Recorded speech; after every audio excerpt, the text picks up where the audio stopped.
Hello, my name is Woody. This is Change in the House of Pods, a podcast about Deftones. Today, my guest is Alex Lopez. Alex is a multi-talented musician from LA, who you might have seen behind the kit playing drums in bands like Suicide Silence, and most recently, P.O.D. I ran into Alex at Dia de los Deftones last year, and he immediately agreed to be on the podcast, which was super exciting, because I'd actually been trying to get in touch with him on social media almost since the start of this whole thing. So it was really cool to finally make this conversation happen at the end of January this year. Today, you're going to hear a super fun story about how Alex learned that his good friend, Fred Sablan, became the bass player in Deftones, which I can only imagine had to be so thrilling for both Fred and Alex. And you can hear it when Alex tells the story. He was stoked. It's awesome.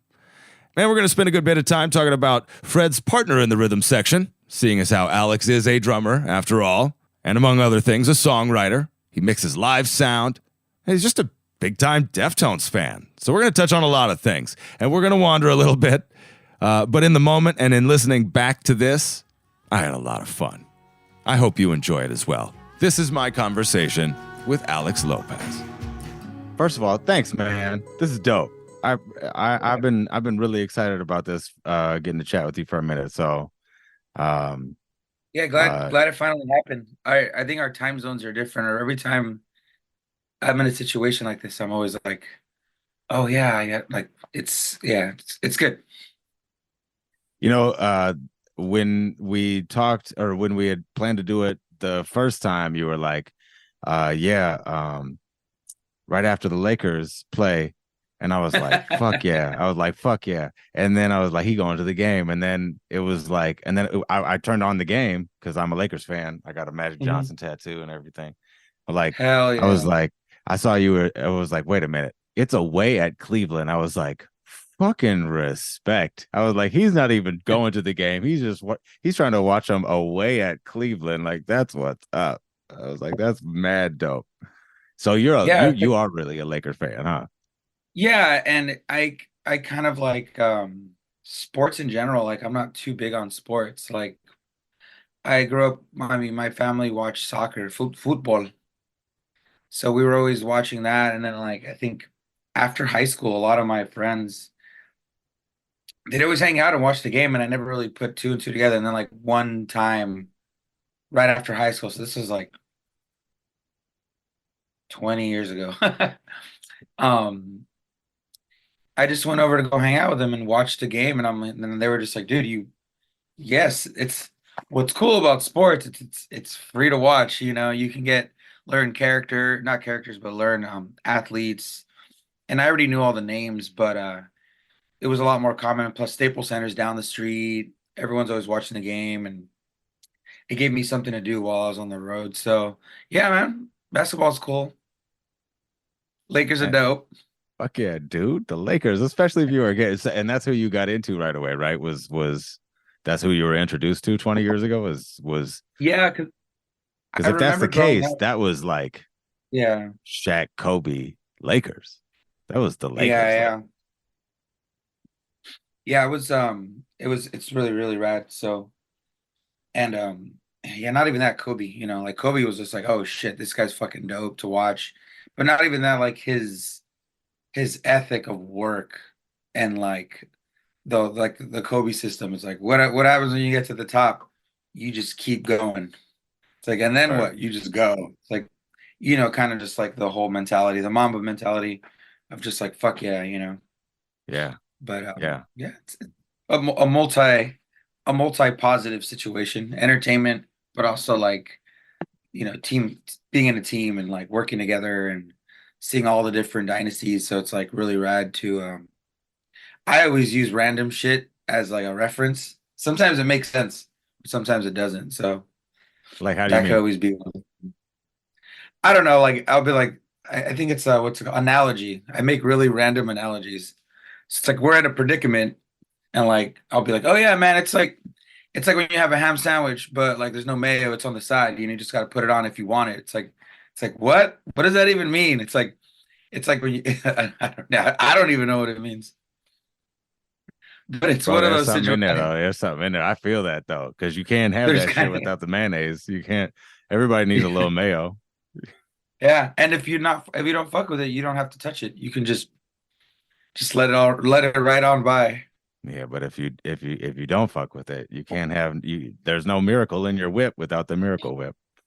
I know. And then like, what's the point of a sandwich if you're gonna throw mayo? Just have bread. Just bread with meat on the side or something, cheese.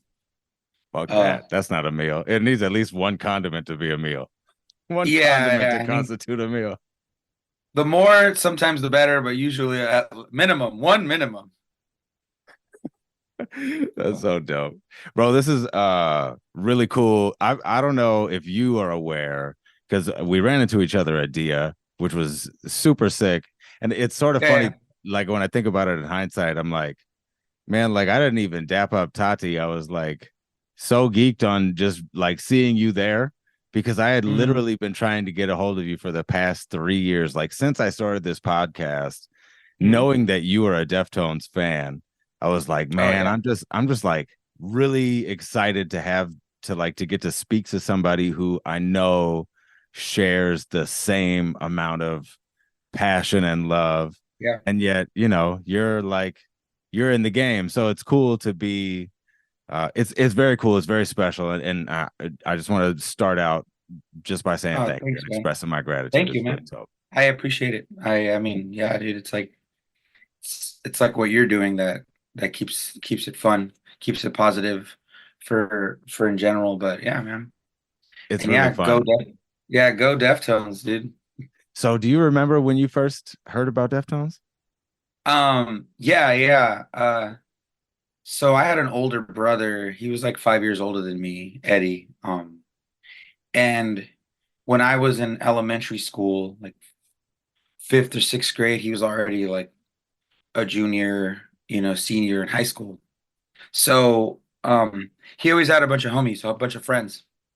And then like they would always come over to the house and jam. And like I was 5 years behind all of them. So around the 90s, like from the mid 90s, because he graduated in, yeah, around in 98. So he graduated high school in 98. I was like in seventh grade, I think, junior high, like right in the time when it was like, damn, from like 90s, from my memory, 94, like when I just like picked up MTV and I was like in fourth grade in 94, but I was already watching, Metallica, like Woodstock. MTV was in the house all the time, so all the music videos. But I just remember all the music always being like classic back then, like oh Nirvana, Smashing Pumpkins. Like there's I don't know how to find smaller bands. There was like I think MTV2 came out, but I think a lot of public television would play the bootleg shit, the stuff that like the corns. But yeah, one of my brother's friends brought Adrenaline over, and he was like, "Alex, you got to check out this band," because I was already drumming by then. I was Wow, already really? kind of like, yeah, I started drumming really early because older brother, he started playing guitar um at a young age. So as soon as I was like old enough to know, there was always a guitar in the house or two. Some were like for fucking around and some for were playing, but we kind of grew up around the music. But I by was the time curious he to was a junior, know, and I apologize for interrupting, but I was curious to I told know him where you started, if it was you started as a guitarist or if you started as a drummer, because I know that you're guitar. sort of more, yeah, word. Yeah, it was like I think yeah, I learned guitar first and then my brother started a band and in the garage was like the drum set and he had like a Lars Ulrich size kit. Double kick, four rack toms. It was like a straight up and justice for all kit. And they were That's just playing awesome. metal. And this is like, yeah, 97, 98. And I didn't really know So how to you're play drums. literally like 8 years old. You're like nine. Yeah, I'm like 8 or 10. So like when they would, I already was already jamming on my brother's guitar, and like I knew how to hit drums, but I didn't have any orders. So I would just get back from school and then just swap, like play bass for a while, and then like oh, and I'm playing like the most simplest songs, like Misfit songs, Nirvana songs, and then like drumming came. Like I think at some point that drummer Ian taught me how to play drums. He taught me just a regular beat. And then like that's when I just started going into more on drums. But it was easier because now I was able to jam with my brother. So we're like covering Metallica songs, same thing, like just really, really classic stuff, classic rock and also like heavy metal. But that's kind of how that all started. But yeah, he would always bring his friends, bandmates and stuff. They'd always leave. Back then you get a CD or a tape, and then you're like, oh, let me make a copy. Because I by then I was already taking a Walkman to school, so I have it right over here. I No just found way. it You the other still day. have your Yeah, Walkman? yeah. Dude, that's so I don't know bad. what era because I got some taken away. But yeah, little Sony guy. Wow. You could switch it over. But I remember I gave one to a friend, and it just never made it back to me. She got it taken away in class or some shit. But I mean, I guess, shit happens. But yeah, I used to just get CDs and stuff like that. And I remember recording like just songs that I thought were cool and then making your mixtape, and that's kind of how it all started with Deftones. And I remember like I think I saw them at Warped Tour 98. I didn't know anything about them, and I remember seeing them, but it's like you see them, but you don't really realize like you don't know later on in life you're gonna be like. I just remember like he had the bleached blonde hair, and then my buddy Lon, who was already a hardcore fan then, was like, dude, I got to see my favorite band. He's like, their drummer's sick. I'm like, oh, my age, every drummer's sick. So I don't know who's who's your favorite Power Ranger. I have no idea. They're all good. But The pink um, one. The yeah, pink one. She was yeah, fine as hell. and it wasn't. Yeah, I know. But it wasn't until White Pony came out. Because I Around the Fur came out pretty much like right, not too far off from White Pony, but I think White Pony was the first, and I was like a freshman in high school when that came out. And I remember it was like the end of the year, and then my friend Lon was like, "Yo, we got to go to Best Buy and get the new Deftones record." And I was like, "All right, I'll buy one too." And I remember I bought it. It was like limited. It's limited edition, but they had it. It came with an extra CD that had like a Pac-Man game on it. So this is like when desktop computers were getting bigger, people were getting onto the America Online. So they put out a edition, and I think I lost that CD because you don't realize shit's gonna like, you just start Yes. doing other shit. But out there exists, yeah, it was like a game. My But bonus that record, DVD-ROM. I don't need this shit. You're like, yeah, where's Fate of Sarah? That's all I'm trying to it's hear like right no, now. one day this is probably gonna be worth something. And No, there's right. collectors out there, I and really are. That's so dope. but yeah, and then that record, I think around the time that I was like starting to take music serious, like okay, I'm a freshman in high school. I'm like 13 years old now, and I'm like right now I'm writing my own story of like how I either like I think it was like 95% of all musician friends that I grew up with, learned with, sh- um, sweated with.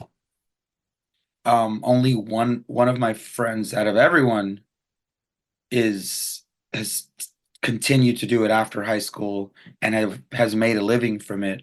One of my best friends in the world, Ruben, who I went to high school with, he he plays a trombone. He's a trombonist, Cool. but he's played with, I don't know if you're familiar with a lot of reggae or ska bands, but he was right after high school he joined a band called the Voodoo Glow Skulls, and he's played with a bunch of like uh reggae dumb bands. He played at the what's it called? It's that place in Hollywood, Dub Club, which is the Echo. He's always playing at the Echo, but right now he plays with the Dirty Heads. They're like on K Rock. It's like they done some with Sublime, but they're a lot bigger than Sublime now. Dirty Oh Heads are yeah. really huge. Yeah, we played the Dirty Heads on the radio out here for sure. Yeah, and which is rad. Like, but it's like out of all my friends that I jammed with and played shows with, it's like, yeah, we are kind of the only ones that, but we knew early on, we were just like, we just got to play music, whatever the fuck calls. Oh, you need a guitarist? I'll do it. Hey, you need a bass player? I'll do it.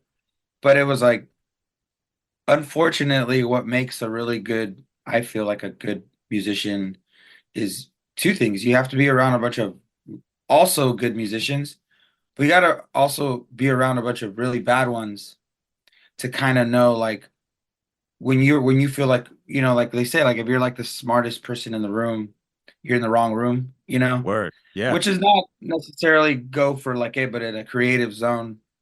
Um, and then it's like I was spending a lot. a lot of people give up music because maybe they start bands with like dudes that are not ride or die, which is smart. Like you can't put all your eggs in one basket. Like I always meet people who are like, "Oh man, I used to play drums back in the day and I gave it up." And I'm like, like that's awesome though. You ended up getting a career, you own a house, you have a family, you're chilling, Like me, I have no idea what's going on next year or the year before that or the year after that. And like, people start to like die more often. And it's like, oh shit, that's always like, I think it's always just like, yeah, one of my drummer friends just passed, and it's like, oh. And then like, yeah, it's just like that's normal life though. I think in general, that's like, that's gonna happen. Like people are gonna, leave. But out of all that, yeah, it's really, really crazy though. I still jam with a couple of my buddies that I went to high school with. My friend Carlos, we had rehearsal today. It's a System of a Down tribute band called System of a Clown. Really funny shit. We do all the songs, we have like antics, but they had like they had a drummer, and I think same thing, dude has a business, successful, but he was just playing drums for fun. These guys kind of take this project serious. Yeah. And I'm like, what I mean? Like that, I hate watching you guys play with him because he's just, oh, you know what? You guys cover my guarantee and I'll play with you guys just so you can have a good fucking drummer. Plus the singer Carlos is like, like a brother. So I'm like, I That's don't, tight. I'm tired of biting my lip and seeing them play. I'm like, oh, and it's hard to find like what dude is gonna want to, invest in drums, who's like, they're either like on another level or they're like, it's different. But yeah. I mean, when you're playing and you are trying to play, I sort of feel that just in radio in the same way. It's sort of like, I can like I'm a classic rock jock right now, and it's cool, Mhm. and it's you know what I mean. It's got some familiarity, and there's not things that I'm necessarily passionate about right now, but I know that I can do it, and I know that I can make it better, and I know that I can be um um I don't know, I can bring something to the table, and it's getting a riff, and it's getting to like, you know what I mean. I still get to do the Yeah. thing. It permits me that thing to be able to like, to write and create and be silly and be, you know what I Just mean. be you, like I To think it's always try. like be authentic. Be as Yeah. authentic as you can. So just we just have trying a we're trying plan. to be Yeah, authentic. Yeah, yeah, it's like all right, cool, give me that space. Well, that real estate is kind of hard to find, motherfucker. It's like, all right, why? Well, then I'll carve yeah, that shit out. It's like you sort of having to carve that shit out yourself as a yeah, yeah. is a but um what I think is cool about you is that you're you. There are musicians that have made their way, like being attached to the band that they're in. Like the band that they're in is a thing, but Oh, then that there's like being defined by like, yeah, yeah. yeah, I'm not yeah. like that's another thing that like I mean that's kind of a thing that I've always kept in mind is someone once told me that they're like it might have been like a meeting, like a therapy meeting, but it's like someone's like, you got to remember that you are not defined by suicide silence. You're not defined by like you are more than all that. That's just a piece of you. And then when you start to look at it that way, your crutch ends up being like, oh, like it's true. Like we're not really we can be defined as a person, but like under our definition of us, what follows the name or yourself is like not just did this, it's like no man, there's like, it's a lot of there's more to the journey, more to the story. And that's when I realized, yeah, I've just kind of been myself for so long and stick to my own style, especially with art and painting. I like it's cool to learn new techniques and cool to update your index of stuff, but always remember to stick to your style. And like when you try to go too hard on something else, it's like I don't know. It's kind of that's kind of like the golden question though. Is like is it better to stick to what you're good at or get better at multiple things, like That is that's my actually funny. that is Yeah, my crack a beer question of the night. That's not a real thing on this podcast or anything, but I feel that yeah, so deeply. Like, yes, yes. yeah. I was like Marcos from P.O.D. We went to India in December and he's a reader. He like had a book with him and then he was talking about it and the book basically he's like this is a book that a lot of DJs are reading. A lot of like particularly DJs like um producer DJs, like that tour around like like the Diplos and the Word, like the Steve Aoki type DJs. Like it's a book that like a bunch of them talked about, but it basically says that like when you make yourself like if you wake up in the morning and you have a time management and you write out a schedule of things that you need to do, like take out the trash, call the gas company. This book basically says that like that is not a good way to go about things for everyone. Sometimes it's better for people to just, hey, what do you have to do? All this shit. Okay, what can you do today? One thing instead of try to prioritize, which is kind of like depending on the kind of person you are, if you get frustrated too quick, which I do a lot. I'm like, oh, I gotta drive here, then I gotta do this, and then I gotta play, and then I gotta like drive back home all sweaty, bro. and I then feel like that so hard. I do. it's like the I feel balance, but that it's so also hard, dude. yeah, and it's like, it really is a good thing to like to always ponder those thoughts. It's like, oh, is it and like actually lately I've been doing like time management with what I'm doing. So it's like, all right, wake up and hike. I want to be done by 9. By 10, I want to start reorganizing my garage that I started. 1 hour a day, just the basics. And knowing at noon, I'm gonna work on music, and then at 2 o'clock, like I set all these times where it's cool because when I'm working and I'm like, all right, cool. Well, it's like class, like when you like it's I guess it's institutionalized, right? That's probably what the definition of it's A little bit. institutionalized. Yes, from this hour to here, you do this. The bell rings, you go here. You don't get too tired of one thing, and then you're just like, hey, I'll just fucking continue tomorrow. Man, but I guess it Kind of does cool. reveal sort of there is like a method behind the madness, or there is something to it, right? Like it does because you have to have some sort of discipline or like Yeah, structure. yeah. Otherwise, you're floating, and then it's anybody's guess where you land, Yeah, no, that's which true can be though. a trip, which can be an adventure in and of itself. But um, I'm sort of curious to to the Deftones tip.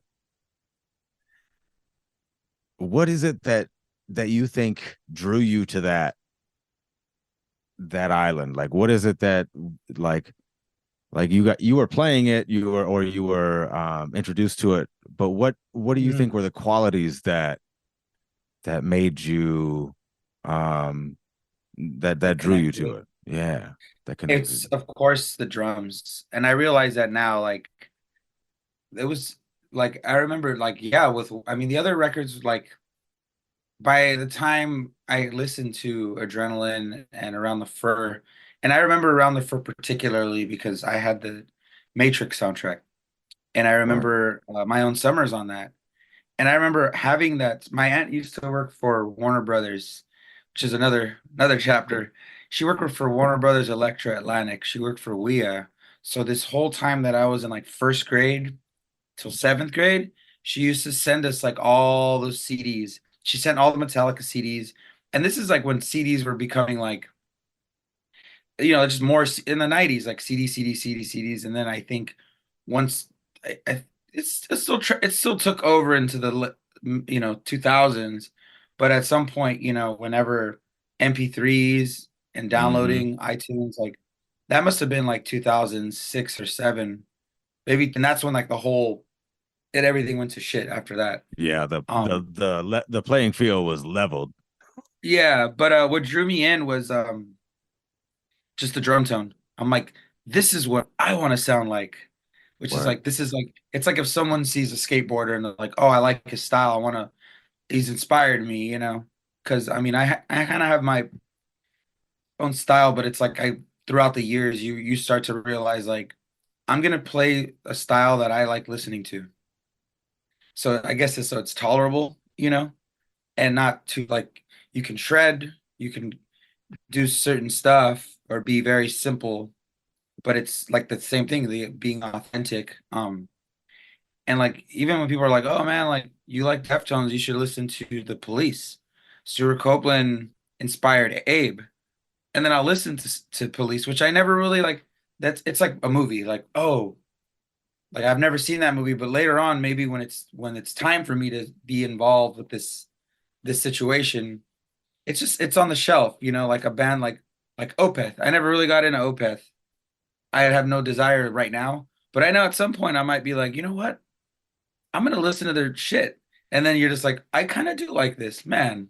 It's a little treat, but I Police was feel like that that. I so was hard. Like I feel that so, especially in terms of the police, and it's like, because the drumming is one component. It's not all of it. Like it might be a major selling point, and that's terrific, but it's not the only thing. yeah, You know what I not the mean? only thing going on, and that's kind of like where Deftones was. It's like the drumming was like fucking awesome, and it was different because I was so used to like Slipknot. I already knew, but this was like, I mean, White Pony came out when like it was like 99, 2000, so everything came out. And also I was really big on hardcore music too. So like hardcore bands like Strife or Poison the Well and like this label called Trustkill. Trustkill was doing shit on this scene, and this whole other scene was the new metal Ozfest bands.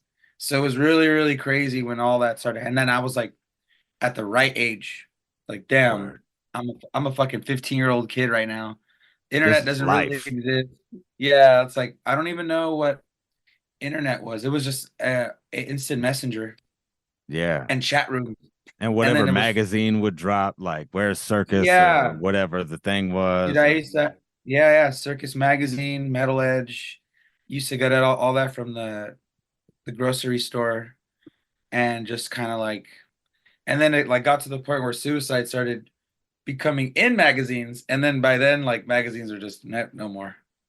I think like magazines kind of stopped. It depends on what magazine.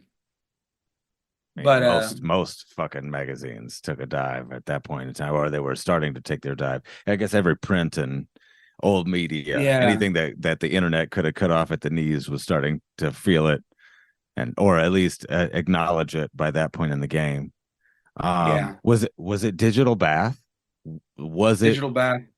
was that the song? Like I feel like that for most drummers is the one that people point to when they're like, yeah, that it, That's like especially. the Go ahead. yeah, no, it is. I mean, and that song, I think that's another thing too. It's like I I didn't really okay, I've always sort of like new wave, Duran Duran, Depeche Mode, and I've always knew about these bands, but I same thing. I wasn't listening to that in high school. And then like once I got into and this is like it worked out opposite. Like I always heard of Depeche Mode. I had like music for the masses, but to me it just sounded like older music. Okay, cool. And it was just there. They're there with The Cure. They're there with, all those bands that were there since the 80s. But as I got more into Deftones, I was like, I'm gonna like after White Pony, and then I was like, I listened to like Violator, and I was like, dude, this is like, I think this is, and of course it's the shit. And also they did the covers record, and through the covers record, I'm like, oh, these guys are fucking with like this kind of like, and I'm like, oh, Chino's really influenced by, and it's like, duh, like, of course he's influenced by the new wave stuff.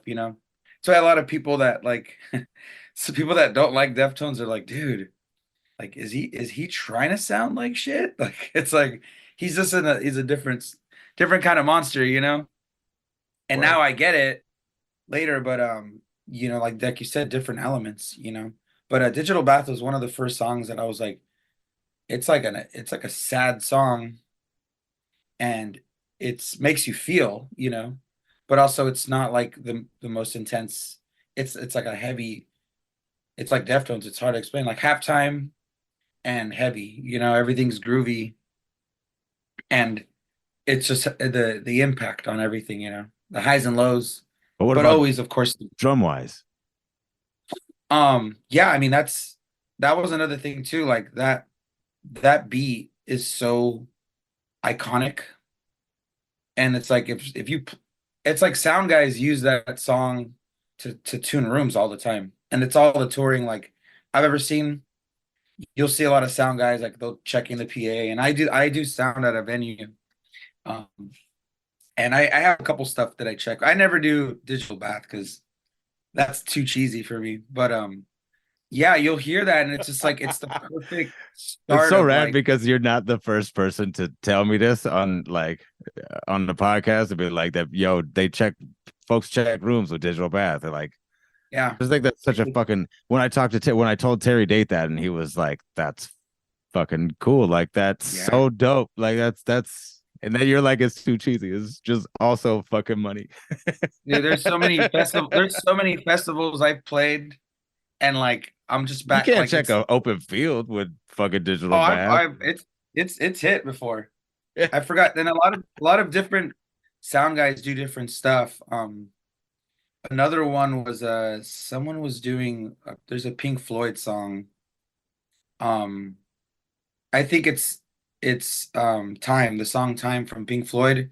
That's also another one that like it's usually an older gentleman of a sound guy, and then I bet it but is. also like through and like I'm always like a big fan of front of house sound guys. I'm like I love picking brains, because that's like I've always liked that, and even at home I record. I've recorded all the pre-production for Suicide, the first 5 records.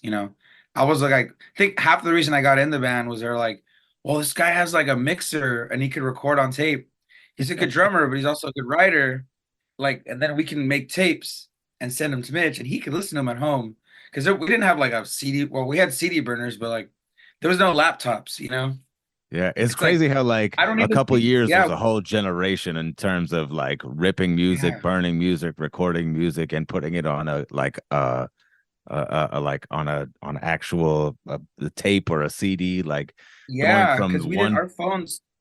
Yeah, our You couldn't phones. just like let's say you recorded it, that didn't mean it would just play anywhere. You had to put it Yeah, on yeah, something. You no, had to put it on the disc, take yeah, it to the yeah, whip. You had to do all the thing. So that's real. That's tight. yeah. And that was like kind of like what got me introduced to recording even more. Now it's like I have so many computers now and interfaces and mics, and it's a fun hobby. And same thing with mixing. But what do I use to tune a room? It depends, but I think it's at the drive-in or something random. If it's But at the drive-in, yeah, what man, if it's at the drive-in, what at the drive-in song is it? it's the relationship and command. I always rock the first song, Arc Centauri, but it's that toms, and then it's like it's just all over the place, but that's usually one of them, and then I'll hit it with like usually some hip hop, some Dre or something, just to kind of really see where the subs are at. Word. Like if I'm tuning a room, like, all right, I know where to not push it. I don't want to blow their shit out. Cool, this is what the PA sounds like, and it's like, cool. Then you bring the band in, and you're like, oh, okay. And it's kind of just it's a method. Everyone's got a different one, but it's a fun hobby for sure.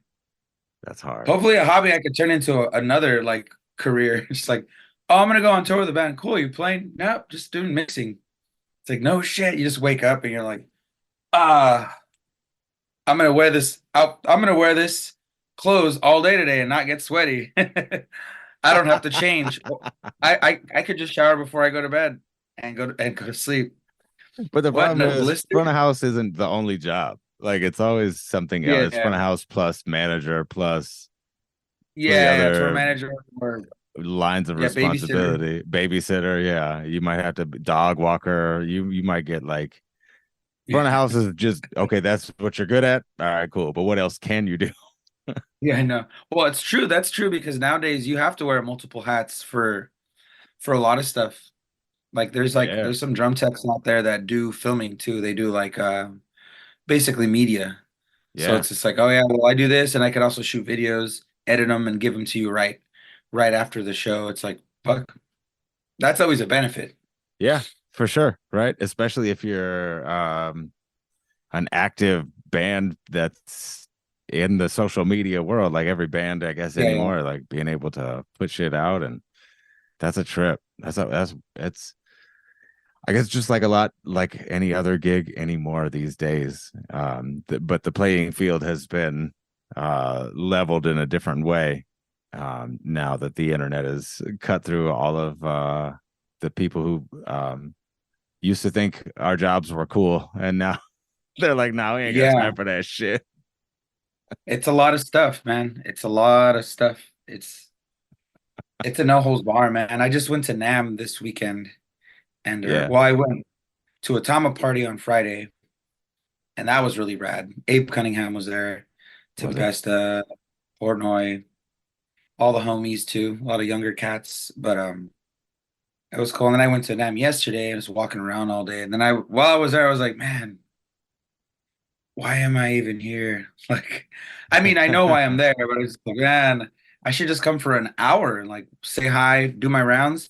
But I was like chatting and talking, and then end of the night, I'm just like, drinking water, gotten to the point of okay, cool party. Then it's like hydrating, and like, fuck, I've been drinking water for an hour now. I need at least 3 hours of water chilling before I can go anywhere. And it's like getting home. But I've been trying to do this thing where I wake up earlier, like 8 a.m. And some people are like, early, pff, that's normal shit, homie. Like early is like 5 in the morning. Like, oh, I wake up at 4:30 in the morning. Damn. Hey What do man, you do? anything before Well, 11 sucks as far as I'm concerned. yeah, Look at dude. all that pre-11 stuff. And I got two kids that Uh, don't give a damn. They're like 7 a.m., 6 a.m. It's like, nah, yeah. still pre-11. I don't want it. I don't have If, anything to do with it. yeah, no, it's real. And also, like, yeah, I realized like the earlier I wake up, the longer I could procrastinate for. Because I'm just like, sometimes I'm making my coffee and I'm like waking up at 8, and by the time I'm done with my coffee, I'm like, damn, it's already 8:30. I need to wake up at 7:30 now. Get up a little earlier, have the coffee. I'm like, okay, cool. It's 8. I'm gonna warm up the car, smoke a bowl, figure out which obstacle I'm gonna do. Am I gonna walk at the track? Am I gonna walk at this hiking You sound like my spot? Am I wife a little bit. She's the same way. She's like, well, I just want to have a nice, relaxing morning. It was like, well, you relaxed your way into being 30 minutes late. Yeah, yeah, yeah. You just that's funny. That's true. I'm just like shit. Like, and also I hate being in a rush, you know. I feel that And to then the yeah, nth degree. To totally. yeah, it's just like if I can just chill out, that's also good too. But I pick weekdays. I try to get up early and try to go to bed really kind of like at a decent hour. Some days I go to bed at like 9 or 10, and some days 2 or 3 in the morning. I'm just like I start scrolling on the TikTok and I'm like, I start getting into some weird crime shit, and then I'll start watching like fucking street takeovers and people getting hurt. I'm like, I don't know if I feel bad for these guys or not, but I wonder if someone's doing like statistics now. Like, I want to know this. Someone needs to make a documentary of like, hi, I'm Paul Sanchez, and I'm this kid that got hit. I'm actually paralyzed. I don't remember it. It's like, hi, like all these people that have like gotten their ass. But I think that's part of the thing. It's like I guess and this might be some human shit. Like, oh yeah, it's stupid. These guys are like fucking a car's gonna hit them. They might die. But it's also like if we go back in history, like those bull runs that they do in Spain, like those Same thing. bulls that they just race, and then people start taunting them, and people get fucking swerved like Oh yeah. anyone.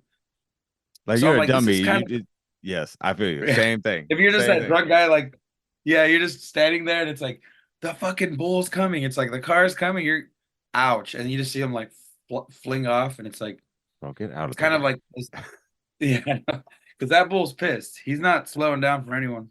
They've been tied up his nuts for about 8 to 10 weeks. He is ready to kick the shit out of somebody. Yeah, that's crazy how I didn't know that until I was older.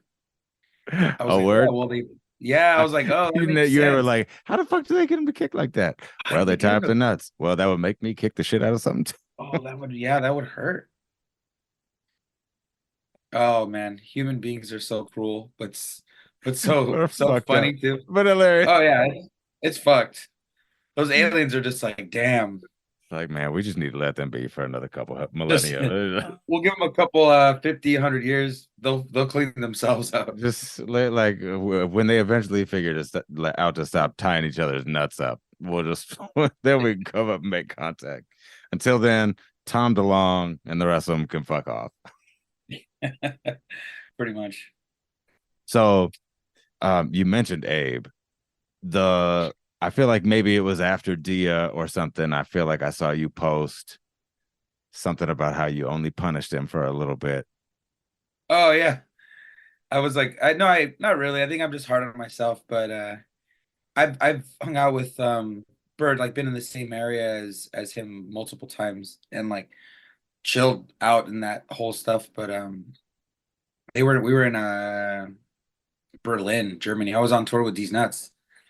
And then so actually prior to this, so in like 2017, 2018, I started this side project called Heaven's Blade, or I didn't start it. This my friend Sarah started it. Sarah's a singer in the band Youth Code, and then she had done this tour with Chelsea Wolf, and the guy that was playing bass in Chelsea Wolf is my friend Fred Sablan. So he's just like, oh, we gotta get Alex. He's a sick drummer, like hardcore band, blah blah blah. I meet all of them like officially, and then I'm in this band with Fred. Fred used to play with Manson. He played with Peter Hook from Joy Division. It's kind of a move around bass player, but Not small name you know, drops. Not small name yeah, drops yeah, at all. small, just yeah, for real. Who are they? I've Yeah. never heard of them. Peter, Yeah, I'm and sorry. yeah, so he Joy. Yeah. No, yeah, what yeah, is that band? yeah. He got a couple, two, three songs, but okay, so Youth Code played the other Deftones 2000, I don't know, maybe around then, maybe 2019, and I was with them and we were watching Deftones, and I'm like telling Fred, I'm like, dude, this is the best band in the world. I've been listening to him forever. I got a tattoo, and they're him and Sarah just like, damn, Lopez really loves this band. I'm sitting there crying like, God bless you all, like doing the hunt. They're like, yo, dude, Alex is like on a sick one. And then like flash forward 2 years later, after shit years go by, and then he I'm in Ukraine and he's like, hey Alex, are you available to jam soon? I'm like, why? He's like, well, I just need to jam with someone because I'm gonna do an audition, but I can't really tell you who the band is. And I'm like, oh yeah, no, I'm in Ukraine. It's like, oh, okay, okay, cool. And then he's like, well, I'll let you go. I didn't know who he was auditioning for, but it could be anyone. He's like, this is a sick, but I don't want to jinx myself. I'm like, oh shit. And then I'm thinking like, oh, he's probably trying out for like maybe White Zombie, Rob Zombie. Um, Kind of thinking about like Filter, like bands that are in our like his peers, like his buddies, because it's kind of weird. Like he's good friends with Wes Borland, so I thought it could have been some Limp Bizkit shit. Sure. And then and then he even said it later on. He's like, "Oh, so I made the first audition, so I'm coming back again. I got to learn more songs. Cool." He's all, but I'm hoping it works out.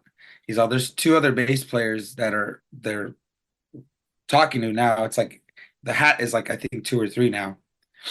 They do it again. They call him again and call him again and call him again. And then I guess um he got it. And then that day he's like, Alex, I made it. I'm like, yeah, who are you playing for? And he just sends me a picture of the white pony. I'm like, you fuck. I'm all, really? He's like, dude, I was trying so hard not to tell you. He's all, but yeah, I'm gonna be doing the next couple shows with them. And he's like, it's looking like, and it worked out because Fred is a good dude and he is like from NorCal.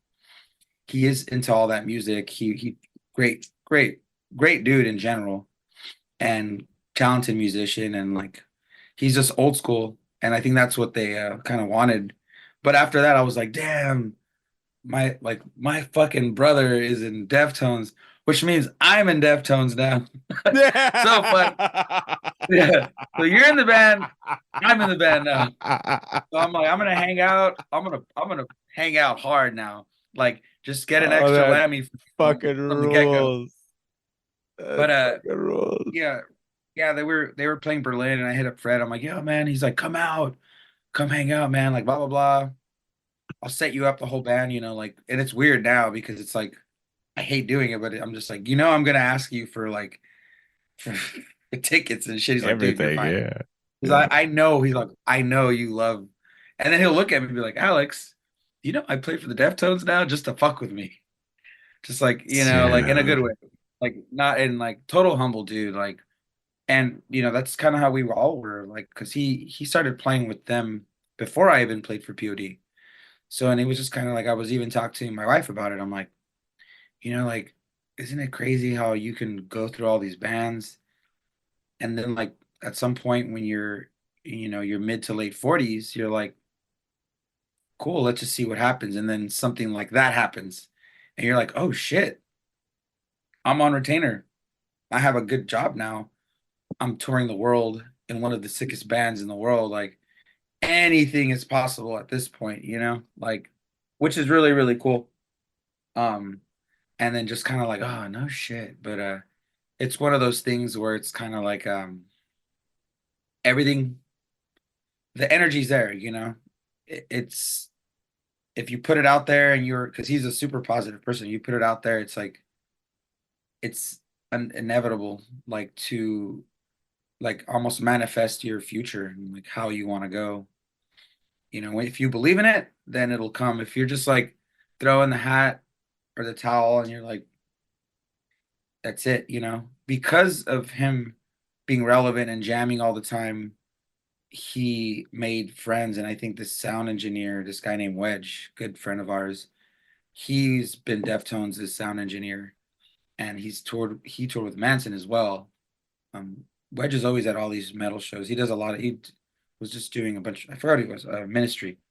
Yeah. And he he's the ones like told him, he's like, you guys like just try him. Like try him out. It's my buddy Fred. And like he trusts me, this guy's like the fit. Like, all right. Who knows better than somebody who's on tour, spends time on the bus at the restaurants, gets out of the bus at the truck stop and like runs inside to grab like some fucking shitty snacks and like chat in the front lounge and talk. Like someone that's Word. already in the mix, it's like I know what all these bands are like. And I think they call that term bus. Like when someone it's like, oh cool, have they ever toured? Yeah, how's their bus? It's like, oh, they just they want their own space. They don't like to mix their stuff. They're always like maybe they don't clean, like they never like take the trash out. Like they just kind of don't have that wiring. Like to me, the bus is like my home. So yeah, I'm if stuff's expired, I'm moving things, I'm organizing, cleaning, always disinfecting, taking out the trash for them, or stuff like that. Cause Word. it's like, 10 dudes in a bus, 10, Right. 11, 12. It's like everyone has their stuff. But I think that's kind of how maybe all that went to hand, and like lo and behold, yeah, he did it. So it's like, oh shit. But yeah, I went to a show in Germany and I was just like, yeah, hey, great show, dude. Like, it's cool if I hang out. Like, he's like, yeah, have a seat. Like he had a cooler right next to him on the floor. And I think he just said he pointed at the cooler. I think he was trying to get me to sit down, like, but or he was actually offering me a beer that was in the cooler. He's like, get a beer from the cooler. So I'm sitting on it for a while. He's like, yo, inside. I'm like, oh, do you want one? He's like, no, for you. I'm like, and I'm just sitting there, of course, like shooting video. And I'm like, oh, dude, like fucking just having a cold brew right there, a little chela, and just watching him shred. And it's like, I'm like, all right, I need to go before I start fucking air drumming back here, Kept it to Yo. like 4 or 5 songs and then met up with my boys. You And kept then I it was to like, 4 or 5? Bro, that's fucking so yeah, hard. I was like, I'm gonna just chill, lay low. It's like I can't even hear, like I could hear the amps a little, but all I hear is just drums. But it was rad.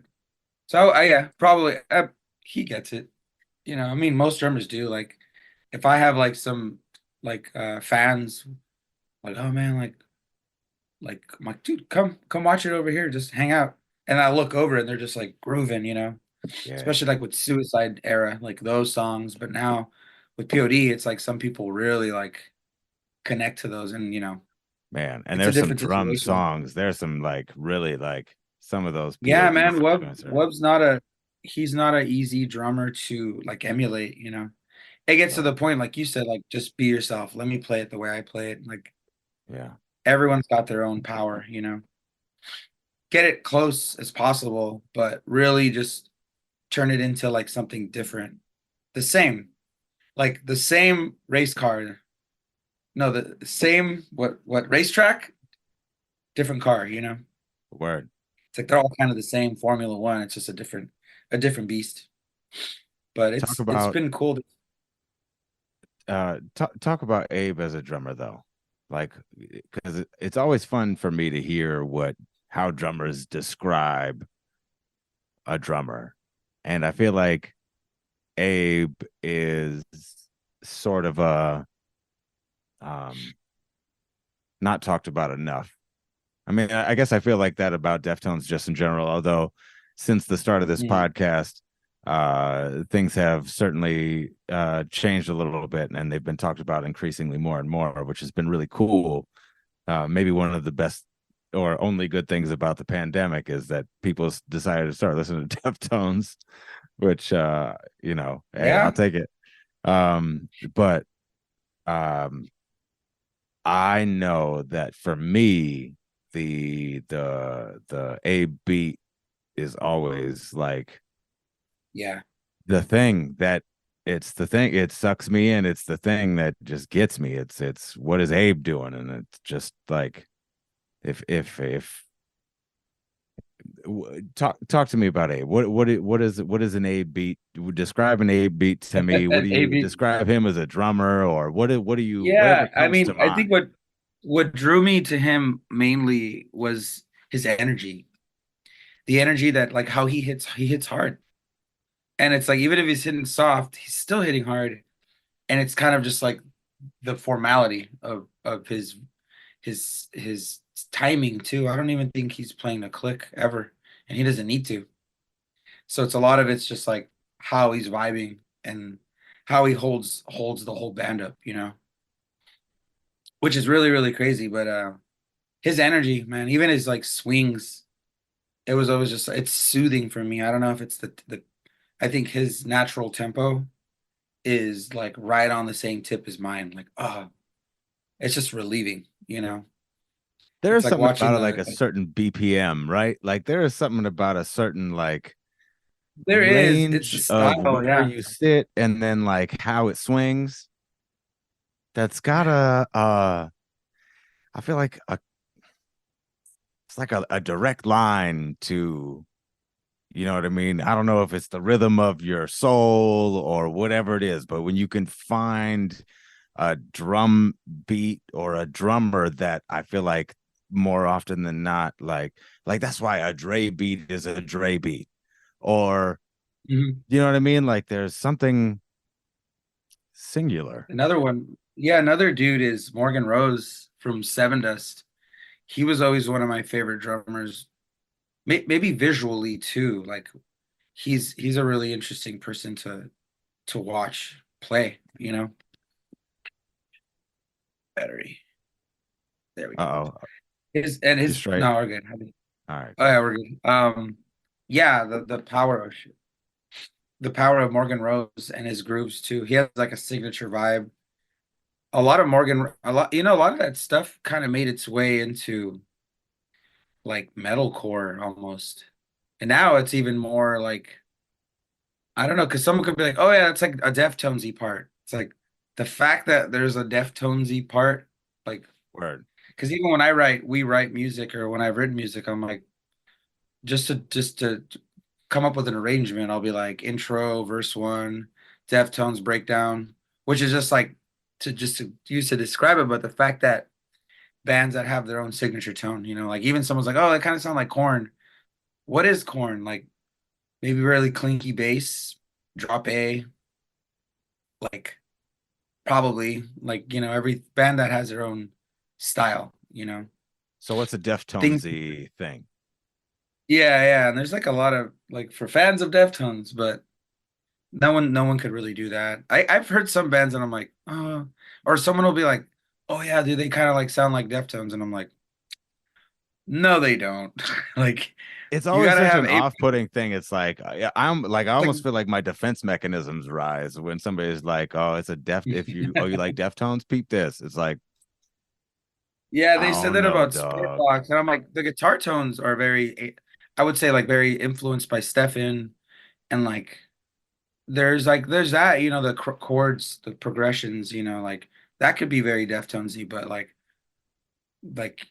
you could instantly hear the difference between a band that sounds like Deftones and them. Like you can't confuse anyone. Like it's because of Abe, and Chino, of course. But and Abe and also there's Chino like and yeah, yeah, like Chino's project, and he's in a bunch of side projects. But I think I was listening to one of them. I bought the vinyl. It was like the band Palms, which is like members of uh Pelican, I ISIS, yeah, think it's a band. ISIS, Or yeah, it's either ISIS or Pelican, ISIS, right? yeah, yeah. Or it's like Aaron Turner, maybe. I don't know. Yep, One of yep, some dude. yep, Aaron Turner, yeah, okay. yeah. Yeah, I was like listening to this and I was just like, it's kind of got the same elements as Deftones, but I was like, I know why I'm not too into this, and it's because there's no Abe on this, which is Word. kind of like my brain's so used to it. It's like steak and potatoes. When you take away the steak, it's like it's not steak and potatoes. But that's just me being, um, I guess it's me being like what you call A I dick. want it the way I No, want I'm it. just fucking. Yeah, it's me being a dick. Yeah, yeah. No, it's me being a selfish. That's what it is. That's just I'm in being case like, Aaron Turner was listening to this shit and he was like, "Fuck this oh dude." yeah. No, I'm just, kidding. No, I love ISIS. Which is I'm just, funny. It's talking I'm about just being vinyl. silly. I'm just being silly. Who drum Yeah, teched but Aaron? Who drum teched for Deftones plenty of times, and like, yeah, he's the homie, and he scores like films now. Like, yeah, no takeaways, but there's a difference between, and that's just it. Like, that's just the homie from System oh, John. talked about it. He was like, this dude is the nearest thing to Bonham that we have in our generation. Yeah. Talking about I, Abe, and it's like, and he spoke to the power aspect and the fact that he hits so hard and the groove and the pocket, and I feel like that all of that is true, and like there is something that's I don't know, like I want to talk about it more. Yeah, I just want people to talk about it more. I want us to see it more. Like fuck, we can talk about Neil Peart till we turn blue in the face. We know he's great. yeah, yeah, Let's talk about Abe for a hot sec. You know what I mean? Like that's just how I feel. Like I just think that we can point to songs like Digital Bath that people that guys who check rooms, that is their job to check a room and make sure it yeah, sounds great. This is the song that they go to. Or we can talk about how he starts the fucking song like around the fur. yeah.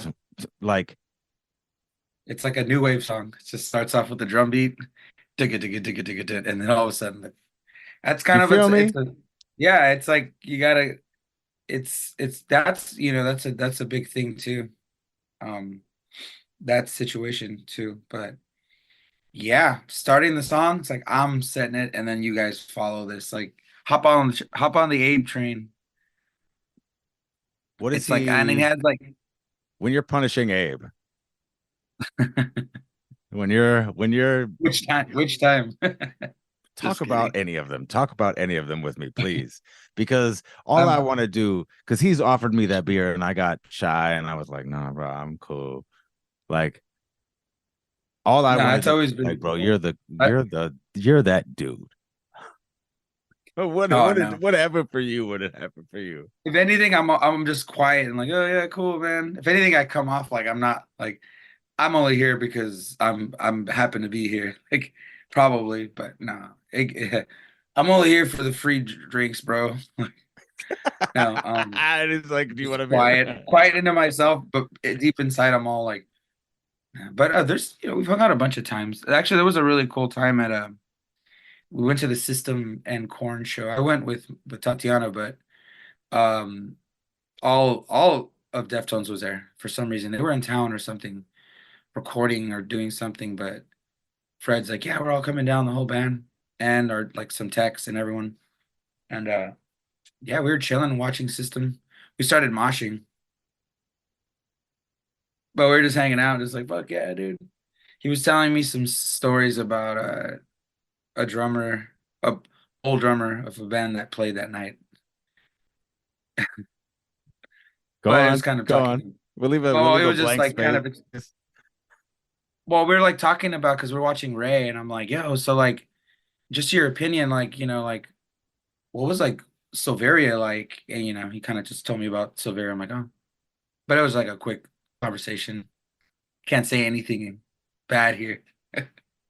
Fair, But fair. it was really, really cool to get that opinion. Like, oh, dude, what was that like? Shit. He's probably, and I didn't even like, of course I could watch interviews with him and stuff, but Yeah. I think meeting Morgan Rose was another big one for me. Like he starts like, yo, man, you're fucking crazy. Like, damn, how do you play like that? I'm like, how do I? What? Like, I mean, I learned it from you. Really, a lot of you the Word. same, But he's come out to a couple shows. He came out to one show that the last tour I did with Suicide Silence was with Ginger, and he came out, hung out, partied all night. We were in Atlanta. It's like, all right, man, see you later. He brought some of his homies, like his people he grew up with. We're all Yeah. just hanging out. It was my guitar player's birthday that day. So, and then it was like, yeah. I think once you kind of hang out with like someone you've looked up to after the first like hour, and you're hanging, like it's not even just like, oh, like a quick, it's like, cool, you're here, we're chilling. After the hour, it's like you realize, oh man, like then you start talking about other shit. It could be about anything. You start just bullshitting, but that's really where everything comes out, because at the end of the day, we're all like the same. Word. And that's kind of how you feel like you open up. And that's happened to me too. Like I've done tours where the opening band's like, I might fucking listen to you guys for years. And I'm automatically an English band. But it's like, oh man, like the cleansing, the cleansing was like my fucking record all throughout high school. I'm like, Word. oh, that's good, man. Like, oh shit, I just can't believe I'm here. I'm like, but after an hour, I'm like, yo, dude, so what the fuck is up with the fucking Chicago Bulls act? Like, this is, you start to fucking go into that, and then Yeah. I no longer start thinking, and they usually the person's like, "Hey, just chill out. Yeah. And then by the end of the tour, they're just sick of me. Dude, Alex just fucking talks out of his ass all day. All this dude does is smoke weed and talk about Ginger and how great they are. Fuck this band. They're not even that great. Ginger's really good. Fuck They that fucking bullshit. suck. Ginger's really fucking great. But yeah, dude. It's a trip. Life's a trip, and it Did keeps getting trippy. did Suicide ever tour Deftones, or did you guys ever open for? Have you ever been on a tour or open We for played Deftones? we played one show with them. Word, It was like Bamboozle word. 2009 in Irvine. Bamboozle 2009. There was a second stage, but the second stage was like two stages. Okay. So we played, and they were right after us. Oh, word. So it was like, yeah, it was back when Mitch was alive too. So it was like me and him were like, this is 2009. Like we still were young. Like we started touring majorly in 2007. So by then, this was like when the shows were getting bigger, and like we played a show with them, and it was sick. And then after that, like for some reason, I was always managing to get into shows and get backstage and kind of say what up to them, or at least say what up to Abe and like, yo, what's up, man? Cool, good set, peace. But yeah, they're That was all around around. Just same thing with 2009. Corn. Yeah, 2009. Yeah, we did a. It was either 2008 or 2009. Actually, fun fact, that show we played with them, there is a MTV2 video of us playing with suits on, like we're playing with tuxedos. It's like unanswered music video. It's really Okay. funny. Yeah. It's an MTV music video, so it's live. But it was for Golden Gods. And that show, Bamboozle was the day before that. So we flew home from a tour, played Bamboozle next day, played this awards, and then flew back out on tour. I forgot who we were on tour with, but around that era. Maybe it's 2007. Well, that's an interesting time because it was either with Chi or with Sergio. It was That's a very good question because I think she was no, because we played the One Love for Chi, like the second annual The one. benefit. Word. The benefit at it was a slide bar down here, and yeah, my I forgot who was playing. Sergio might have been playing for them then, but I remember So it Sergio might have coming been through. 9. It might have been 9-10. Then it might have been around then, Yeah. maybe 9. What a trip. Yeah, it's insane. Do you have a That's how it favorite? goes. Do you have a favorite Deftones album or song? I don't know. That's a loaded question. White Pony definitely a favorite album, Okay. but also I really like Diamond Eyes, and it's up there. Yeah. Like considering it's 2 records later, 3 records later. It's Word. like White Pony, self-titled, Saturday Night Wrists, and then Diamond Eyes. So That's your it's order of fun. top. White Pony, self-titled. Oh no, but I'm just saying. Oh, But it's funny how White Pony is almost like White Pony is like my second, or Diamond Eyes is my second favorite record. okay. That whole record, front to back, is like holy shit. Yeah. And that was in 2010. Right. So literally 10 years apart, and are like but also, favorite song, I have no idea. That's hard. It would end up being something Don't think more about it. Just personal. say it. What is the first? Don't think about it. What is the first one that comes to mind right now? Don't think about it. Just say it. Elite Ooh. or Okay. Teenager. Word. Both Teenager Pony is like, songs. That's tight. Well, I mean, we yeah, were just Teenager talking is about like, Pony, so that's good. Go ahead. I'm sorry. yeah, Teenager is like, just gives me more memories because it just reminds me of a certain time. Yeah. And I've always reflected on that record. Yeah. And it reminds me of certain parts of me listening to that record on in my life, just either on an airplane or driving or being at home, being on the road, me. So it's that song's always made a playlist. That's like most of my playlist. And Elite is just like that groove is like how I think of like, man, this song just needs to like start off like this. And it's like that's my elite brain. Like that song just comes in and ooh, and then like Yes. that's one of both of those, and they're so dynamically different. Like one's Yes. pretty Truly. heavy, not the heaviest, but to me, Elite's like the grooviest Oh as man, far as like so heavy though. what I think Really a heavy what I song. think Heavy, heavy what I song. think a song needs. And it's Yeah. got weird shit in it too. Like A lot of it's weird shit in it. screaming, and then it's got like like a robot voice in the Yeah, the back. vocoder, whatever thing he's got Yeah, going yeah. on, it's which is And then awesome. teenagers like just a it teenager doesn't even have Abe Cunningham on it. You know what I mean? No, That I just think it shows you was a how Team Sleep song. I think initially it was a team. I think so. I think it was that a was yeah, Delgado or something. yeah, But I think that song just has has a like a story that just makes you feel a certain way. Kind of like it's like a bittersweet song that's not a heavy song. Like because I also a band that I grew up listening to a lot was Nine Inch Nails. Nine Inch Nails is like still one of my favorite bands. Like we're talking like 95, 96. I was always like think I saw them play that Woodstock. That Woodstock was like a pinnacle part of I remember like my brother being like, Woodstock, we gotta watch it. And I'm word. in 4th grade, like young. And my dad was like, yo, No yeah, we way. gotta call it. We 99? called You're talking about Woodstock 90 99. 94. That 99 I did watch. Oh, 94 was the one word. with There Metallica was the play. 94 one. I see, That I one, skip over the 94 one entirely. Yeah, you're right. dude, the What's up? 94 one That's what's up. was I remember we, back with the cable boxes with the red number, Yes. Dude, and we because I know you're called, and not then that much younger than me. I know we're like we're like at least 3 years within the same age. I think I'm only a yeah, little bit older, but I was like, man, what the fucking. But yeah, 90. There was a whole other ass Woodstock.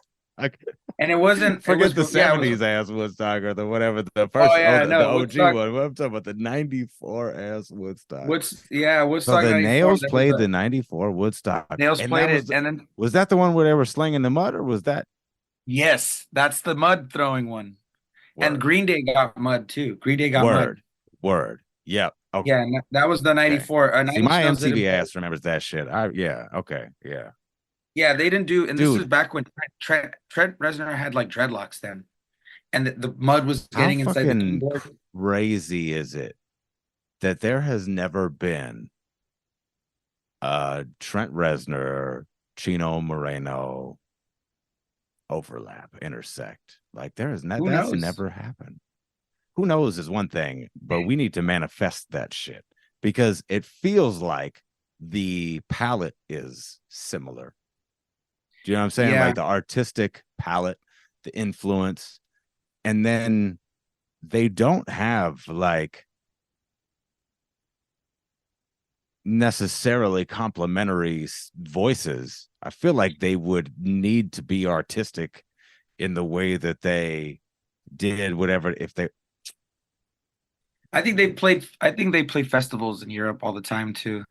Because I think they I seen gotta the name from know like. each other, right? Like they gotta have maybe they just didn't vibe. Maybe there was just like Well, that's another thing too. Like, every band has like that member who might be the one that's the could veto Chino was an thing. asshole the first time they met. It was 97 something. Well, Chino was all I like, know is that fuck you, bro. I'm better than you. from And he my was right. understanding, I think, and that's kind of cool. Like Chino doesn't Wait, fuck you with a know lot of this? people. You know this. No, no, Chino doesn't fuck with a lot of people. I think he doesn't like if a band sounds too similar. I think he's not into the idea, which is understandable. That's why when they do like these Dia de los Deftones, like they use like okay, Gojira doesn't sound like, Word. and also that's another question: why hasn't like Deftones ever done anything with P.O.D. prior to me? There's like two bands that are pretty much The similar like but different. the cut from the same cloth, if you will. Yeah, like just that West Coast California fucking new metal vibe. But also it's like I think too much of the same flavor can make something stagnant. But nowadays shit's changing. Word. I would love to do some shows with I think POD Deftones and like Biscuit would be some sick ass shit. But that's also like but like I think that's what Sick New World is. It's just that. It's a little nostalgic or whatever. Like the appeal of it is a little nostalgic. But at the same time, I don't disagree with you, especially in the sense that like it hasn't happened. And I feel like at some point, and maybe that was their nod by going to Sick New World the first year, doing Sick New World, was they were like, yeah, we're not gonna disassociate or just not acknowledge that we were a major part of this thing this time. Yeah. And then But there was a show, there was a festival not right after. It was like incarceration. So all these bands are really playing, but like maybe should be like a tour. But that's kind of hard. it's really Like cool I to guess see what I'm how saying is like Family yeah, Values tour. Like that was crazy. I didn't get to go to that. bro. I wish I did. I think I got bad grades and like my parents were like, Hey, your brother can go because he's an honor student. You can't. man, 06, 07, whenever that was, it was Deftones, it was Corn, it It was was a Bury Your Dead one. There was one oh in Barry. '98, I think. That was the one There that they had were like the tape for. there were And then there was literally so many good Family Values tours. It would be, I feel like that is going to be the thing for the next couple years at least. I feel like that's going to be the renaissance is we're going to see it's the promoters trying to branding put too. together that thing. You know what I Yeah. mean? Like, because let's be honest, it's awesome and it's great that it's like um dudes our age, but also kids 20 years old are we're all here for that same thing. We're all here for that same sound or that era of music. Not necessarily the same sound, but the same era of music, which is cool. It's sort of unique. And I feel like in the sense that at least new metal in particular was so derided for the past 20 years. Like the fact that it's like having this renaissance is pretty fucking rad. Like I think Yeah, it's it's rad, man. That's another thing too. I'm glad to kind of be a part of it. Like we did that Rocklahoma show, and I'm like, man, I remember playing these shows and being in like the death metal band that plays in the other stage that kills it. word. Circle pits, everything's sick, but I'm like, what's it like to be on that main stage and play like that whole world over there, you know? And then like playing there with P.O.D, I'm like, fuck, this is really dope. It's kind of like where I'm right where I should be. And they also love it that I have so much experience playing shows. Like it's no sweat. Like if anything, I help out and get everything, get the vibe going, you know. I Word. stress enough for everyone, so nobody stresses. I'm doing all the stressing, so you guys are good. That's tight. That's tight. I mean, like like I said, like for you to be able to continue to do your thing and be you in whatever space. Um um and POD is fucking rad. Like really like important music. I feel like from the time that they came from, they really were a band that didn't need to be so good, but they were. You know what I mean? Yeah, yeah, man. And then like now for that to still be a good thing for kids to connect with is like fucking what's up.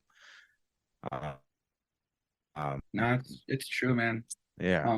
It's really cool, and also like, yeah, they're POD's writing. They wrote a new record. They finished the album before I started jamming with them. So I was Yeah. out on tour with These Nuts when they finished it in like June of 2022. And yeah, 2022. Yeah. And so as soon as they finished it, I think they asked me like, "Oh yeah, you want to come out?" Somehow we got the talking of stuff and this and that, and then that's when Marcos and they asked me like, "Oh, we don't really don't have a drummer right now. Like we do, but it's he's a tech.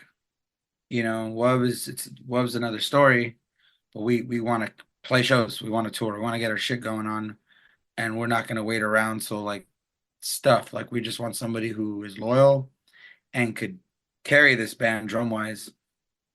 And there was nothing wrong with the guy that was playing drums, but I think um maybe it was just more of a difference of like he he was actually one of Web's like really good friends, Word. and it was just kind of one of those situations where it's like, well, that was his dude. Like we're not with him anymore, so like maybe we could let this dude because he's in another band. He plays in multiple bands, so Word. maybe with this said, we've just been talking to Alex.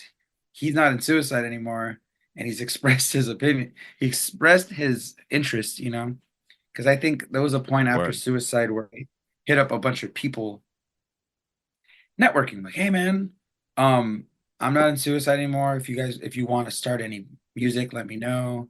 Um, my drum, I could play stuff or tech or finding work. Like I want to like go out. Yeah. If your dude needs help, let me know. I could do monitors, I can do sound, I could drum, tech, just trying to shoot out my options because it's like, fresh out of a job. So it's like, okay, cool. Like I can sustain myself, but I Mm-hmm. need to be a Mexican and fucking I need to work. So it's funny because like that happened, and then immediately after I started working in front of house at the observatory. So like the schedules came out. It's like, oh, I when I'm ideal musician. When I'm at Word. home, I work sound. And then when not, I'm on the road. So um, yeah, I started playing with them after the record. But I think this hoping like since my playing with them because I'm not like an official member. I've been trying my best to make them as sick as possible, you know. And the new stuff's doing well. Like it's doing well.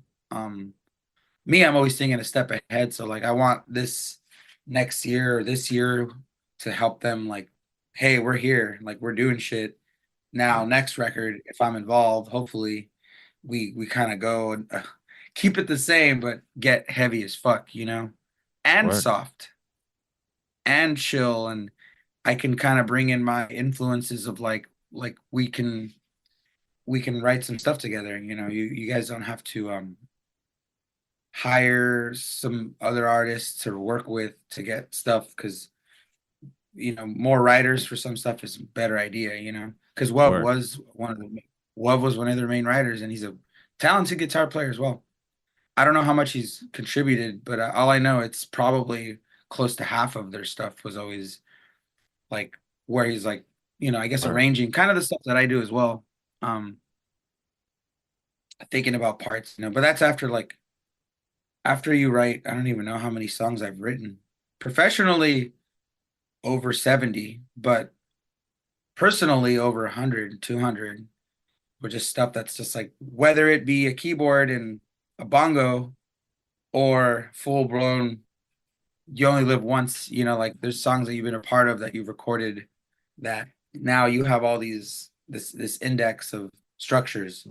But also when I listen to music, I'm like listening to structure always. Like I listen to it out, I'm like, oh, this band just did this thing. Some music needs structure and some can stick to a basic traditional, like hardcore music is riff, verse, maybe a halftime, second Word. verse, Yeah. chorus. Easy. Yeah. And bridge, many things, a ring out, a tom, beat, the fucking breakdown. Like go There's something anywhere with about that. that predictability though that is Yeah. It's like just to it's know what that there's like a little ting ting ting about to, you know yeah, what I mean? yeah. Like it's like, oh, this shit's about to go down. Yeah, it's kind of like since this music is fundamentally based off of a live crowd and people circle pitting, hardcore dancing, Word. opening this place up. So that's like those people are like you're at a discotheque and it's Word. 1972 and you're playing disco. People are dancing. So Totally. like you gotta feel the room and it's always gotta be like this part happens and then this and then like next it's like you kind of like it's almost the same thing here. Like hardcore music is very uniform. You think And about then that that's as a when writer. yeah, as a writer, so like there's always like once it starts to get to this, you go up here, but don't be afraid to go here. Start here, end here, or opposite. And there's all depending on what kind of guitar player you have and kind of band everyone sounds like. Can you speak to that in terms of Deftones? In terms of the guitar player that they have and what that lends to, like in terms of songwriting, because I feel like they are often sort of a victim of their own modesty. Oh, we're not great songwriters.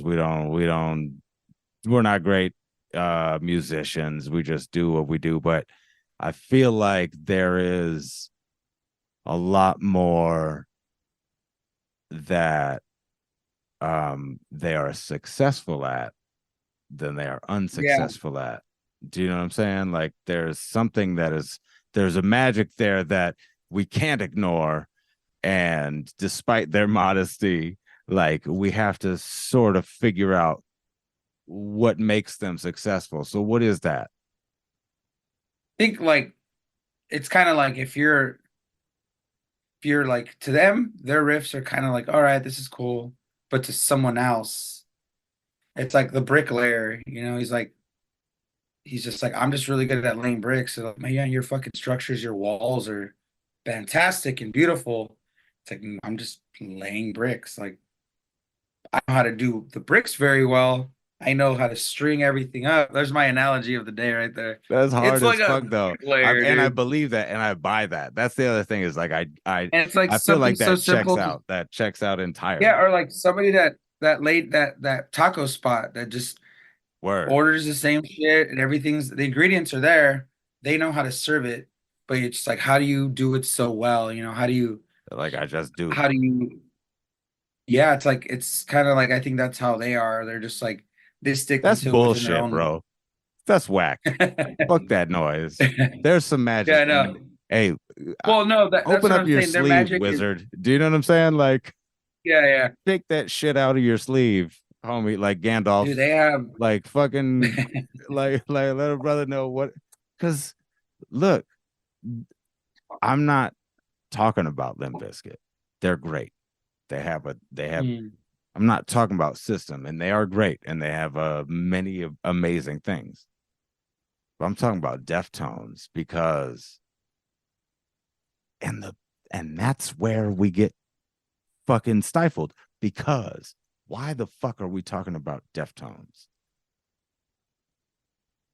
Still, they're the band that's gonna go down, man, in history for one of the most influential bands. That's like it's its own thing. But it's also like crazy to think about that. They're like, is that like called classic rock now? Like, I think classic rock is a They won't style let of me play music. it on my classic rock radio station. I'll tell you. They're like, no, bitch, REO What? Speedwagon. If there's a Yeah, motherfucker because getting cuckolded in the song, we'll play it. But if it's Deftones, we're not gonna play that shit. yeah. Well, I guess it's still a new band. A classic rock band might be a band that's like not around anymore, but maybe they are like Chicago But or even then, like fucking. we would just fucking the goddamn Rolling Stones just got nominated for a Yeah. goddamn Grammy for their new shit. But we're not playing that on classic rock radio. And I feel like I don't it's beyond categorizing. It's a certain sound, I think now, classic rock. Like how like when someone says like, oh, indie music, it's like we're not thinking about bands from independent labels. Now we're thinking of anyone who sounds like the Strokes. Oh, they're indie. Like it's a sound. Like Yeah. alternative music, it's like when someone's like, oh, I listen to like alternative. We automatically assume that it's like the Nirvana, Soundgardens, Pearl Jams, like because it was the alternative at that point. So this title of alternative is actually a sound. So if you're just like, hey, let's start a band, but like I want to have that like alternative sound, 90s alternative. It's like, oh, okay, cool. So like Fender Strat, like Yeah. Tuned a little distortion with like different. Yeah. it's almost like a category, but I don't even know where Deftones falls into. I would call it that's a debate right there. That's a good question. Well, I think the Heavy popular rock? I would say the heavy rock, but no, heavy it's metal. alt metal Because metal, is a thing that is sort of, I and I feel think like, they might be alternative metal and because I it's feel not like, metal, but it ain't. It is, but it ain't. It is, but it is. and the other thing that sort of bugs me about, or one of the things that bugs me about alt metal is that it doesn't. I don't know. There really aren't enough touch points to categorize and to be like, yo, this is what that is. But it's not so much the the categorization that bothers me. It's that and perhaps this is a byproduct of the inability to put them in a box and package Yeah, them and serve them up to the masses at large. But like, they're not going to be a rock and roll hall of fame band.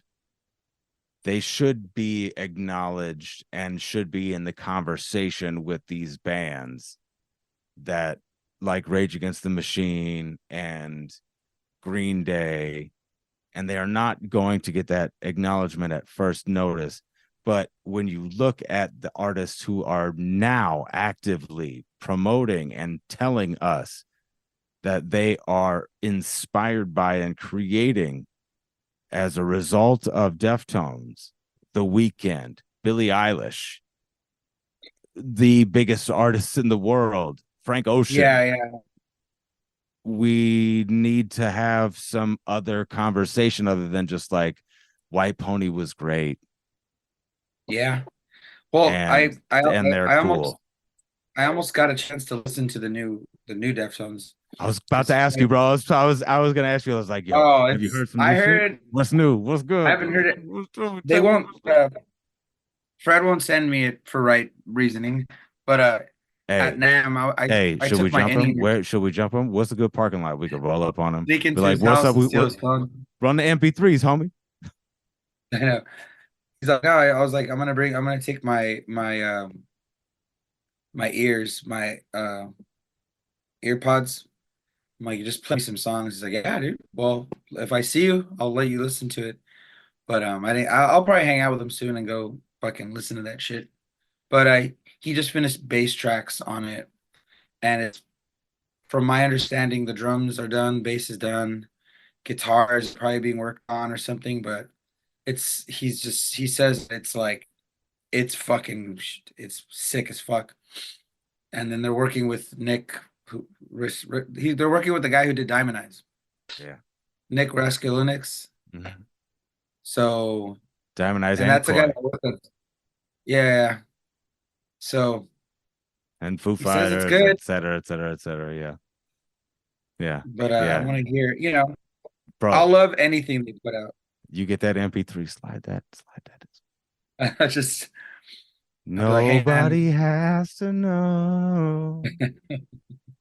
I'm not that's singing R. funny. Kelly on my podcast. I am. Um, the way I like to wrap up every conversation. This has been fucking sick, and I feel like we could keep going forever and ever. And honestly, but this little moment in Yeah, we could time do is another one. we could do it whenever. But this little moment in time has been dope. So, Oh yeah, man. number one, I just want to say thank you because Oh, you're welcome, dude. it's fucking like I kid you not. So I started this podcast in the middle of 2020.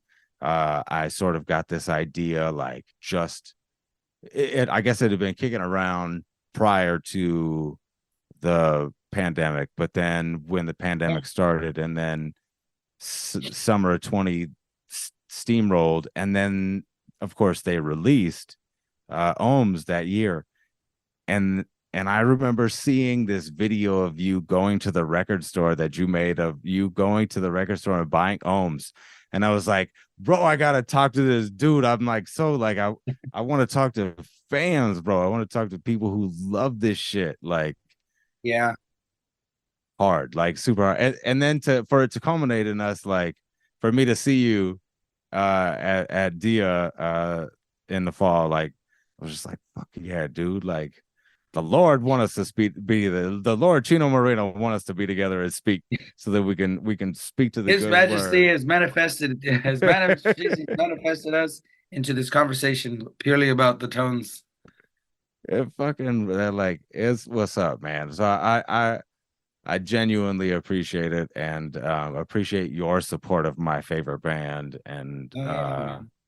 it's just sick. So the way that I like to conclude every conversation is with a request for recommendations. And this is inspired by something that Chino said on a podcast that he only tweets out links to his favorite songs on YouTube because that's what he thinks is the best thing that he can contribute to social media.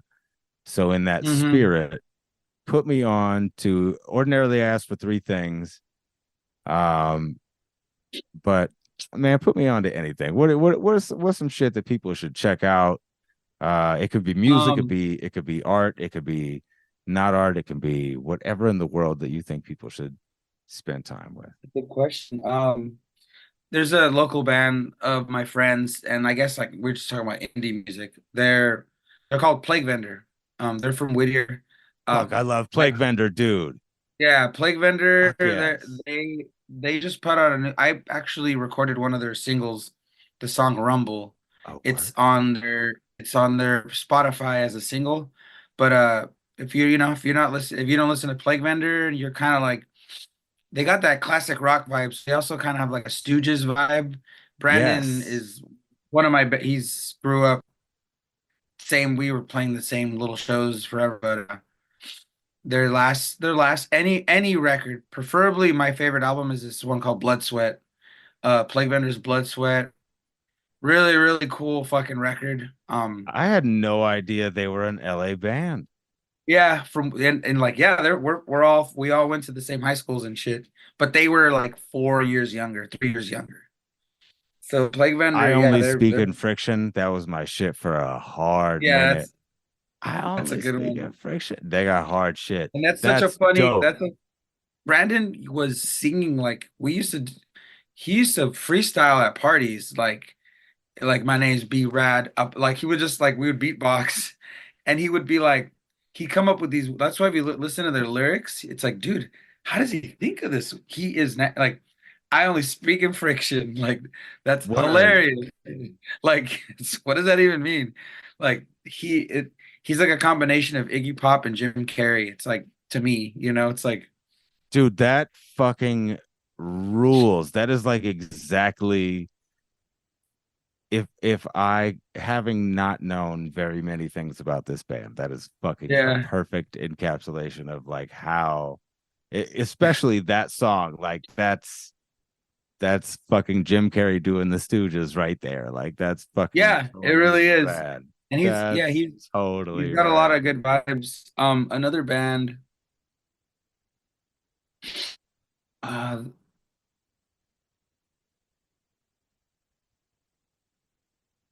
what is it? There's this band I just saw.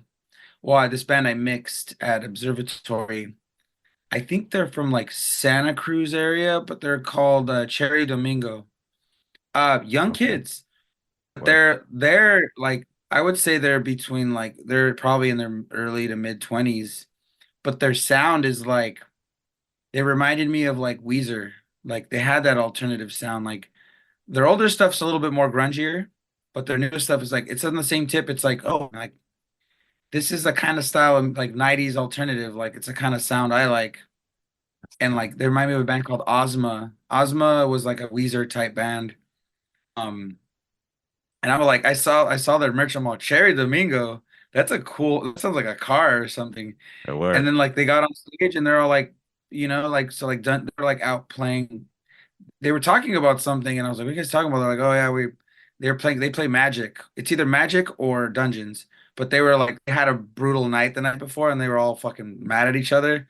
Whatever, we'll get you backstage. All I'm like, is everything cool? It's like, oh yeah, it's nerd shit, Dungeons and Dragons, and I'm like, you guys are fighting over Dungeons and Dragons, and your music sounds like Weezer. Like, I fuck with you guys hard. Like, this is like the songs are about like not being good enough and sucking at life. Like, I'm like, cool. That Um, fucking rules. I can't find him on yeah, Spotify yet, but I'm gonna keep looking. That's for sure. they're kind of like they got that grungy vibe. It's something different, but cool kids. And then they started following each other. That's what's Um, up. and who else can I throw?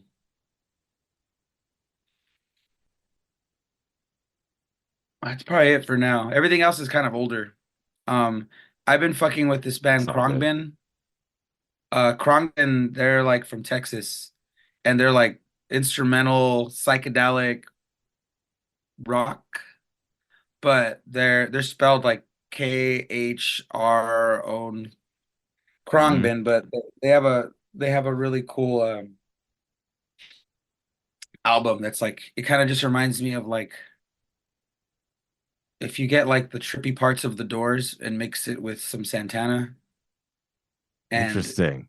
then you add a little bit of like some chili pepper vibes, like a little bit more funky and upbeat. Word. So they kind of got that psychedelic desert Doorsy vibe with like some Santana, like solos, like clean guitar, slightly gained, and you throw in like some peppers as far as like some songs are upbeat, like and really like Frashante style. I guess you would just say Frashante vibes, like Word. his playing is very in that, but it's a band. I think the album's called "The Universe Smiles Upon You," but that they're a band like if you don't know what to listen to, or you have people over, or you're cleaning, or you're like I don't know what vinyl to buy because I just want to zone out. Like that record is like I've listened to it so many times that I'm like I try to listen to their other albums and I'm like I can't do it. I got to listen to this one because Dude, I that's already so know what rad. my body gets programmed to listen to something, and as long as I've experienced it in a really good mood, like in a creative, if I keep playing this record when I'm at like my happiest, that when I'm not happy, I'm just neutral and I throw it on, it's like, oh yeah, man, like now I'm in a vibe, like I guess it's like Hell some yeah. kind of training, like how people associate things with their mood. And that's kind of like why McDonald's is great because it makes people happy and it reminds me of their childhood and like you're just bummed and tired and hungry, like McDonald's will treat you very well, They called that it's shit great. the happy meal. Come and get Yeah, this yeah, no, happiness. it's Yeah. so it's just like, unless you have a really bad experience and then you never want to eat there again. Yeah. But there's another analogy right there. Good Word. music is like McDonald's. Until you find a Makes no turd in sense. your chicken nuggets. This shit is Yeah, great. until you realize that there's no chicken in those nuggets. Until you realize Someone there's no actually, chicken. someone, what's funny? We went to India and the guys are just like, "Yo, man, can you take us like to McDonald's?" And everyone's like, "What the fuck?" We're like, "Let's go get some food." And then he's like, "Wait a minute, we don't know what's in that food." He's like, "I know what's in McDonald's. It's not even real meat. That's why I want it. This is it." But it's safe. It's safe food when you're like, I don't know if I should be fucking with any of this food here because it's like, but I know what's in McDonald's and What that's is gonna be the fine. the devil you know? That's what it is. Yeah, Yeah. yeah, It was the less of all evils. yeah, yeah. But And yeah, the sweet and those sour people. sauce is fire as fuck. Oh, dude, yes. You can't touch that shit. All those sauces are great. All them I sauces are remember when I found out that they had the buffalo sauce there, like hot sauce. I'm like, this whole time they had this? I never the fucked with whole it. time. And they don't even put that shit out. You gotta ask for it. You gotta ask her, and like I found out about it like must have been 2000, like early 2000, like mid 2000. But I'm like, this has been here. Like I've been having wings with just sweet like barbecue, like mustard, yeah. But Bro, that's there fucking was spicy outstanding. buffalo, I like, feel that and then shit I so started hard. getting it and putting it on everything. Like you throw that shit on. It's delicious. And it's really like I don't know how they don't bottle and sell just their sauces because I feel like they could make a killing. They don't even have to get us into the store. They could just put that shit on the grocery shelves. Sweet and sour. All their shit goes hard. The barbecue, it's all special. I don't know. That's just me. I like McDonald's sauces. I might have told on myself a little too much there. Thank you, Alex. I appreciate you kicking it with me. I am looking forward to seeing you again soon. Maybe even at Dia. Will be dope. I hope you're enjoying season 5 here. If you want to talk about it with me, you can find me mostly on Instagram. I'm at Woodbruh, WOODBRUH, which is also how you'll find me on Twitter. I do check my LinkedIn regularly these days. Look for Robert Woody Nelson on there. Facebook sucks, but I'm there too. At any rate, hit me up. Thank you for listening to Deftones, and thank you for listening to Change in the House of Pods.